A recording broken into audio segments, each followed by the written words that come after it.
Nitaas ang ihap sa insidenteng kawat sa Jensan sulod lang sa pila ka bulan. Sagad pa sa mga mabiktima anaa sa palengke ug mall. Usa dinhi si Evelyn Tesorero.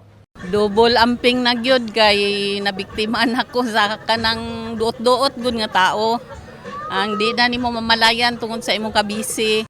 Saksi sa mga insidenteng kawat sa Jensan Public Market, ang vendor nga si Japor Maulana. Asa baguhay lang matud pa, dunay na malengke ang gikawatan og pitaka. Kay napon na itabod ra nga gikawat ang pitaka. Kihulbot lang kalit diri sa yang kilikili ba, yak ilok. Tungod sa mga insidenteng pagpangawat dinhi, si Nanay Tita Sarinyo, aliso na sa palibot kung moadto og merkado. Dapat man gid bantayan dahil maraming mga bata mandurukot.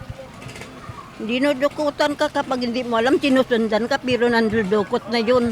O kung pwede kay ang uban manggod kanang tungod sa kanang ginaisip nga pamalitunon dito nakapokus ba di nakakuan sa bag nga wala na di ay na kuan na biktima na sila. Tungod ni ini, dunay gidusong resolusyon si Kagawad Attorney Frobel Can Balyeke nga mao ang SPPR number 2024-04211 o ang paghangyo sa General Santos City Police Office ug Public Market Administrator nga kinahanglan ng aksyonan ang theft incident sa palengke.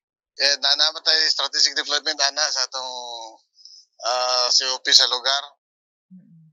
Iyan naman ang iladlaran po ng mga intel. Then ilang i-upgrade ang mga CCTV.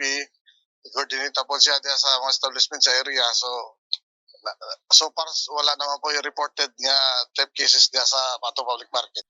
In the heart of changing lives, kini si Liza Labajo, Brigada News.